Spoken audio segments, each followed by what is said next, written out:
what's your superpower? Like, what are you great at? And instead of trying to give you performance coaching on things that you're not great at, how about we have a conversation and double down on your superpower? Most companies, they don't train their leaders. Like, hey, you were the number one rep, go be a leader. Wildly different skill set. As a leader, what you're unintentionally conveying is that you don't care enough to be completely honest with the person that you're talking to.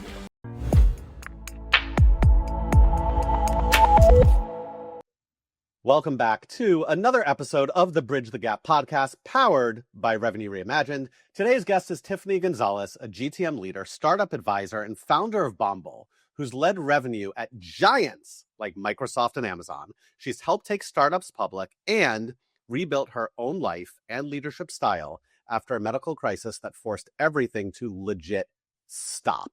This episode's going to be about moving from activity to impact, from revenue theater to real retention, and from GTM as usual to something that actually lasts. We're going to get a little bit personal, a little bit different. We're not going to talk about what AI agent to build. We're not going to talk about the state of cold outbound. This is going to be real. This is going to be raw. This is going to be fun. Tiffany Gonzalez, welcome to the show. Thank you very much. I'm glad to be here. I'm a little nervous because this is the first time I've shared this story, but I think in the context of how I lead in the business that I'm building and what I do and how I advise my clients, it's incredibly important to share because I know how many other people have gone through similar types of experiences without having the support, the network, and whatnot. So I'm excited to dig into it. Likewise. Awesome. Welcome, Tiffany. And we appreciate that. So before we go into dashboards, before we go into sales process and all sorts of other things, you went through a life-altering experience and came back leading differently. What happened? Yeah. The shortest version, and I'm going to make an assumption that many of the people listening to this podcast have children, right? Many years ago now, my son decided to join us in this world. And on day one of life, he had a medical crisis that in most situations would be life ending. He was born with a rare disease that we did not know he had. And he, as soon as he was disconnected from my body, so to speak, right after the umbilical cord was cut, he started to go into medical crisis, and this meant a very, very, very, very long NICU stay. In fact, I didn't effectively hold my son until almost a month after he was born. Yeah. And so as he went through that crisis, and this is actually when I was in South Korea, when he was born in South Korea. Oh, wow. Yeah, it was an amazing healthcare system. So I'm so grateful to the healthcare system and the physicians that saved his life, because that truly is a miracle. We did have to medical evacuate to the United States, because the treatment that he needed was not available to him there. And so as I was running this GTM team of many hundred people, marketing, sales, analytics, sales ops, all of the things that we all do day in and day out, me as the leader, I had to go. And I left. And I was not thinking of work. I left, and I was with my family and my son with full support of not only my entire team, but of the company to go figure this out, right? To whatever it is that happens, go get better, right? And in whatever sense that could be true. And so we were in the United States, and about 4 or 5 months after my son was born, he was stable enough to receive a transplant, which was curative of the disease that he was born with. That's awesome. that was, I mean, so he a few days ago just had his 8th birthday. Yay. He was pain in my neck and my back Yeah. and all of the Yeah, things. they all are. It gets But worse before it gets better. trust me, I know. Yeah, but he is a happy, healthy kid. And he's doing amazing. That disease, while the transplant was curative, the disease before he received the transplant was so impactful on his body that he is permanently disabled. Hmm. So he's, I mean, he's the joy of my life. He is cute and happy. And I mean, this kid, like, his worst day is when he has a moco that he can't get out of his, out of his nose, so to speak. But he is just a joy. That does mean, though, that through that leadership challenge and then since, managing his disabilities, managing his very complex care, right? Being a caregiver and a present parent, not only to my other children, but to my son, and then my relationships with my family, and then how do I show up at work? It fundamentally changed everything that I do. And that's been a challenging journey. So first and foremost, thank you for sharing. Thank you for being vulnerable and being open. That's not an easy thing for people to do, especially when it comes to our children. I think it's a lot more easy to be vulnerable about ourselves, but when it comes to talking about our children, that's really difficult. Um, so kudos to you and thank you for sharing. I would love to know, the balance is hard, right? Like all three of us are parents. It's hard enough to balance stakeholders. I have my kid who comes into my office and wants something, and my wife needs something, and I need to spend time with my family, but we have this deadline that we have to, get done for a client. Like that balance is hard enough without adding injury, without adding disabilities, without adding, life altering experiences. How has this changed your view when it comes to, both, let's say, hi puppy in the background, high leadership, and just overall how you approach work versus family? Yeah. Um, I'm going to start with the last question and work backwards because Sure. that's kind of how my brain works. But when I think of work and how I balance work, that has been one of the most difficult challenges, right? And this is where I am. I still struggle, right? I think everybody does. I had to move into a place where I could truly balance not only the what type of work that I do, but the who that I work with and how much, so that I could be present with my children, with my family, and give all of what I can do to my clients, right?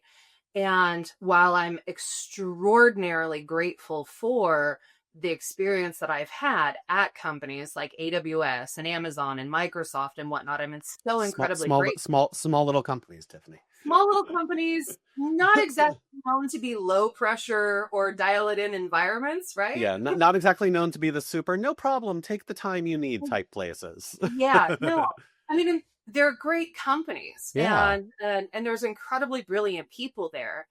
But I realized that that culture was not one, just in general, that type of culture wasn't one that I could show up in with 100% of my energy and authenticity, right? Mm.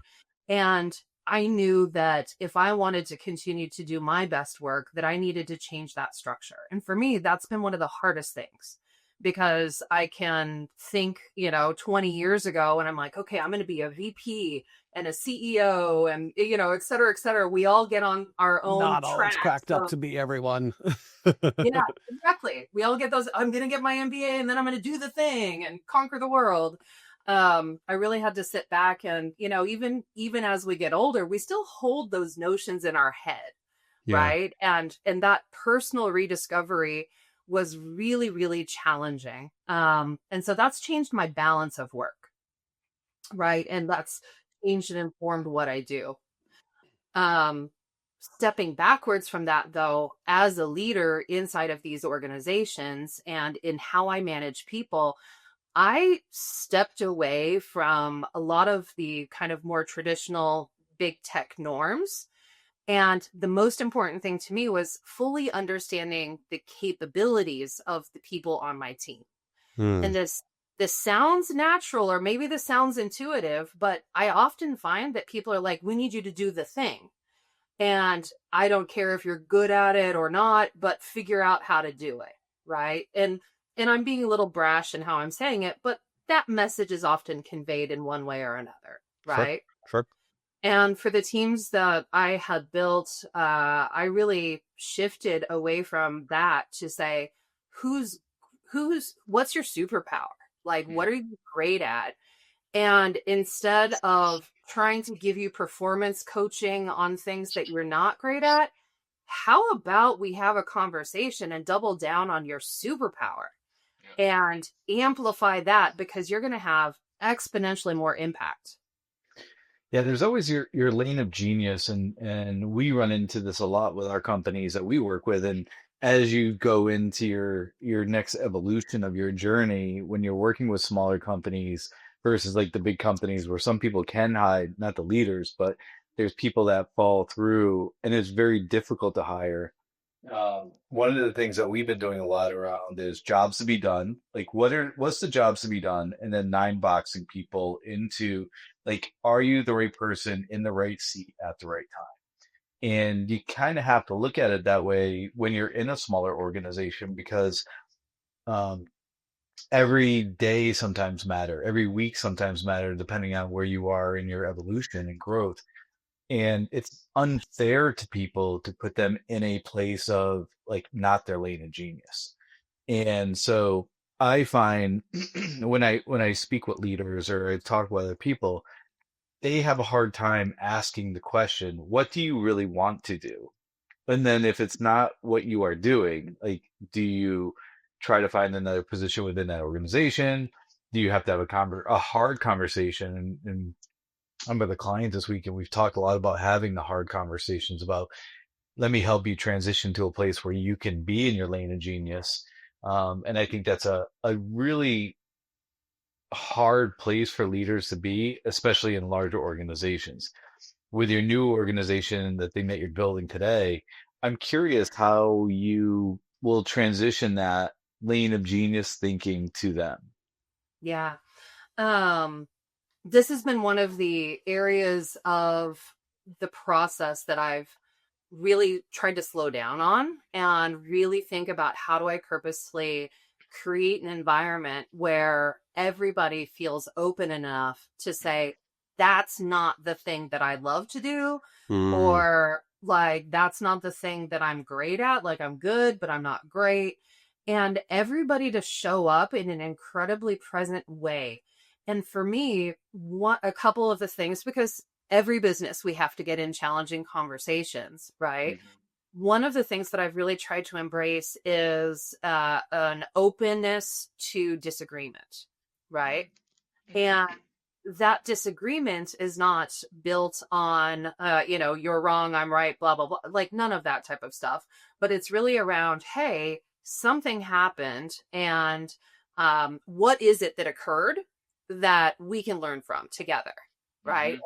And then, for example, Dale, if I'm challenging you and I say, hey, that thing, I'm imagining that this is what caused that to happen. Help me understand. Right. So I'm disagreeing, but I'm doing so in a way that's incredibly constructive. And those are not muscles that a lot of the industry has built at scale. Right. And that's really, really tough. I'm finding a lot of people are craving that type of thing, but don't have the language for it. And so that's been part of my journey, is trying to find that language. The Right. language, yeah. And I want to just a quick little follow up on this. So we're at a leadership Dale retreat. and quick don't go together, just so we're all on the same page. But a follow up it will be. I'm at a leadership offsite with a client of ours this week, and I have to say the CEO, because there's challenging things that are happening in the business and lots of like evolutions. But one of the things the CEO did that I thought was very prevalent to what you just talked about was basically said, I'm going to leave an open space and an open mic for everybody, but I'm going to be the first one on the stage, and I'm going to identify the things that I think I'm good at and the things that I think I have a challenge at. And then he opened it up to the whole leadership team. And he said, like, this is a safe space at this moment. Like, whatever you say, arrows, not arrows, like, what is it? And I think having that vulnerability in that space enabled other people to have vulnerability in that space. Now, the interesting thing that I found in that conversation was even when people were asked to open up and give challenging, like the goods and the goods were very easy for people to say. The challenges always came with a caveat.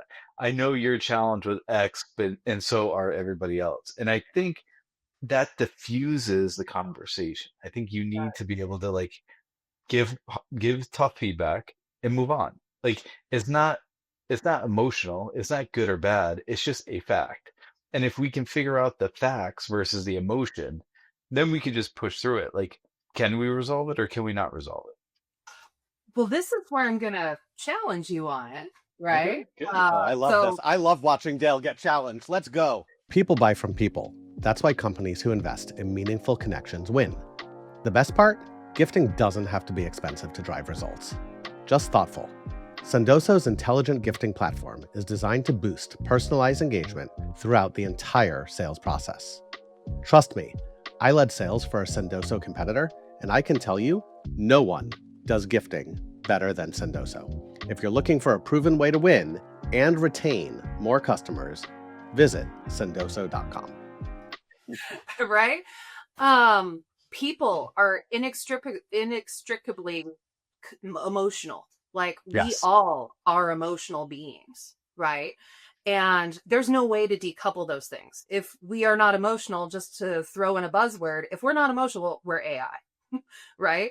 But we fundamentally are emotional. And so the question is, how do you build a place of organizational agility so that, if you're challenged where someone imagines an output, like one, everybody needs to start from a place of good intent. But Sure. two, if you're challenged on something, one of the things that I would love for that leader to have done is say, if you're emotionally responsive to this, we are holding space for you to go take a walk around the office, walk around the building, and get into a frame of mind where you can not be controlled by your emotions, but understand them and be ready to buddy them with you into the further conversation, right? And that's the thing. I think what you just said is key. You don't be controlled by your emotions. Emotions are okay. Yeah. Like everyone's going to have them. But at the end of the day, you can't be controlled by them and you have to understand them. It's the same as when you're having a shitty day, whether you're an adult or a kid. If I am having a conversation with Dale, which typically is, no, I'm kidding. But if I'm having a conversation with Dale and for whatever reason, it's a crap conversation, I don't get to go take that out on my family. Like I could have the emotion of, man, like I'm pissed and that wasn't great. And then I have to walk out and smile on my face. It's the same thing. Like it's okay to be emotional. I think where I see people really struggle is, and I'm super curious your take on this, Tiffany, is it's not the emotion, it's taking everything so deeply personal. Like just because you're not doing something the proper way, or we think it should be done a different way, or there's a different approach, it doesn't mean that it's you that's being criticized. It doesn't mean that you suck. But people take any type of negative feedback as a deeply personal criticism. Yeah. I think we're not giving Dale cries people. all the time. I know, exactly. Like you're hurting my No, feelings. I make Adam cry all the time. That is what you meant I to mean, I say. do. I walk away and I pout because Dale hurts my feelings. And I want to make one clarification real quick. Yeah. It's not it was the person giving the feedback, negative or positive, not the person getting the feedback. So it's a weird thing internally when you're giving feedback to somebody that you're caveating any of the challenges. And to me the way you deal with that is with empathy. So it's not that you need to walk around the office. It's the uncomfortable conversation of someone giving challenging feedback. So if I'm giving challenging feedback to Adam, or I'm giving challenging feedback to our other partner, Jake, like it's hard to give that feedback without putting a caveat on it. And so Exactly. we need an empathetic space and a transparent space where people cannot feel attacked. But Well, and this I've is always learned that it's how But you take the information. but it's also how you say it. Like I used to be incredibly guilty, Tiffany, of starting a sentence with, Tiffany, listen, I don't want to sound like an asshole. Even just saying that is like, I know I'm about to sound like an asshole. Just say what you need to say. Don't put that caveat on it because it makes people defensive. It's the other one is like, and I wildly different, but I hate when people are like, well, do you want me to be honest with you? No, I want you to lie to me. Like, of course I want you to be honest. Like, come on now.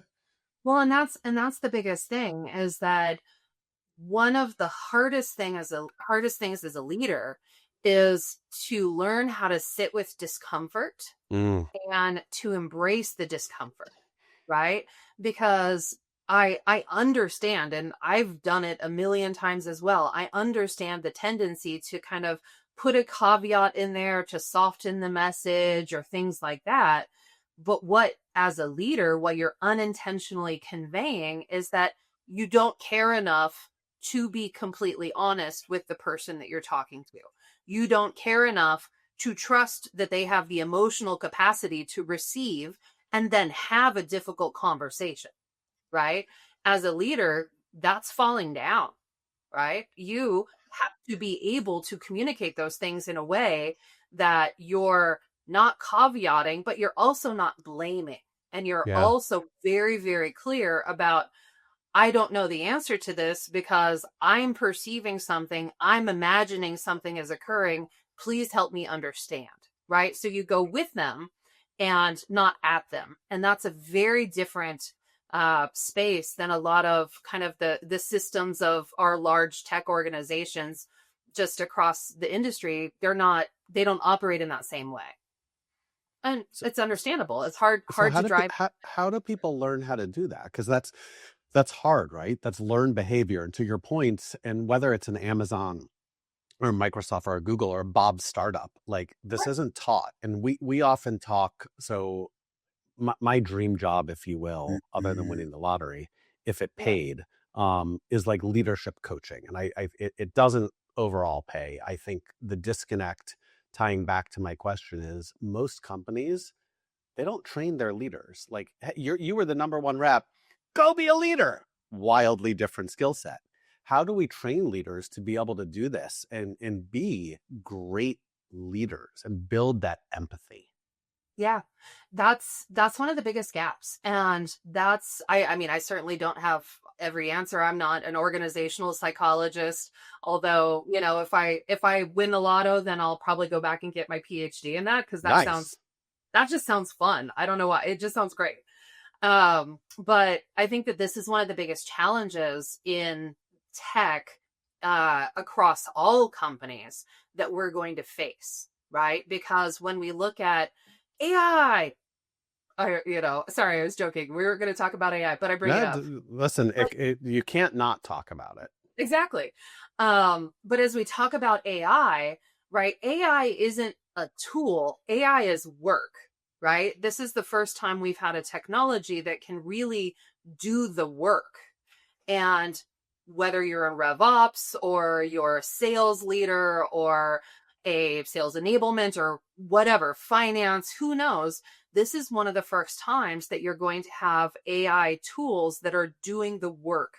And you're going to be the boss of those AI tools, right? And you're going to have to build your business with a human and tool structure so that you're able to guide and drive all of those in a very meaningful way. And from a human perspective, how you get the most out of AI is being blunt and being, you're wrong. You didn't think of this, include this in the variable, right? It's very, very direct. That same messaging to a human, right, is going to land in a very different way. So this is going to be a challenge of leaders everywhere, managers and leaders everywhere, to figure out how to balance both of these things so that you're really running your entire team which is inclusive of people and AI agents in a way that is authentic. Yeah, I couldn't agree more. Tiffany, when you look at your experiences and everything that's happened, what's something that you used to chase that now is just so meaningless that you just don't give a shit? Oh my God, about a million things, right? Um, I have to say, and this is, I started as a salesperson, right? I was in B2B sales for a long time before I moved into strategy and transformation and all those things, right? And what I would say is I used to chase a number, right? Mm. Whatever that number was, right? I used to chase a number. And now I look at that number and I am able to break it down and say, this is fluff. This is aspirational. This is realistic. This requires whole lots of investment. And is the organization willing to make those investments? And I really move it from a point of kind of abstract goals to how do you break it down into real meaningful frameworks, steps, and approaches so that the team isn't buried under a number that isn't achievable, right? And that's for me probably the biggest one. I don't know. I have to think more about it. No, so that's a great answer. I want to piggyback on that. So with that, excuse me, what are the like must-have metrics that teams need to obsess over that will like the leading indicators that will drag you to what you need to look at?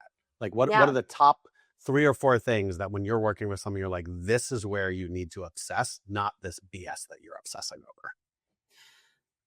The biggest thing that I think of from a kind of a broader framework perspective is stopping the manual work tax. Like understanding across your business where that manual work task exists, that manual tax exists, and how much it's costing you, right? And then either stop doing it or make it valuable enough to be worthwhile doing, or automate it, right? Those three things.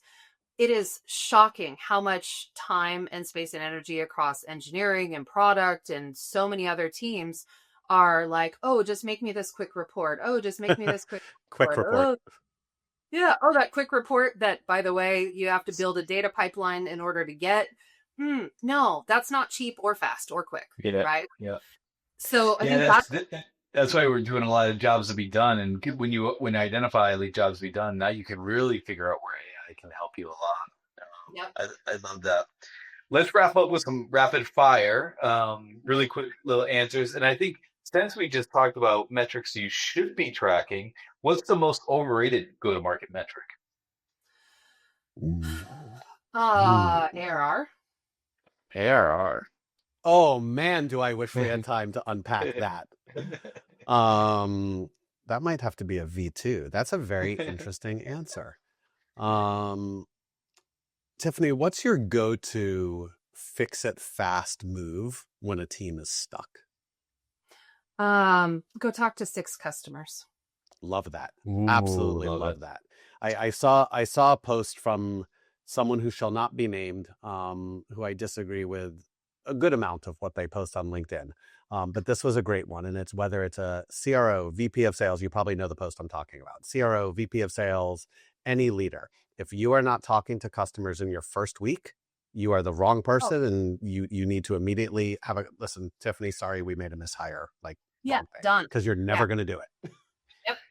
What's more dangerous, bad culture or bad process? Bad culture. Bad process is more expensive. Well, they're both really expensive. Yeah. Love that.